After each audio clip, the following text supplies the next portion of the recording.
Hi everyone, so welcome back to this channel. On today's video, I'm gonna give you a tutorial on how you can easily remove movies from your list on Netflix.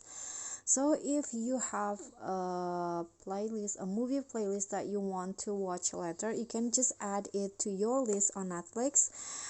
So this is my list and how to remove a movie from this list.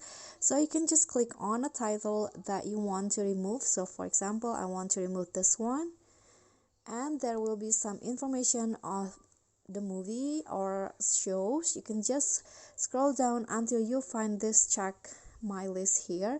So you can just click on this button to uncheck it from your list or remove it to your list. So it has been removed from your list just like that. When you go back, the title will be gone from your list. Okay, so that's all for me. I hope you like this video. So don't forget to like, comment, subscribe, and click on the thanks below. Bye.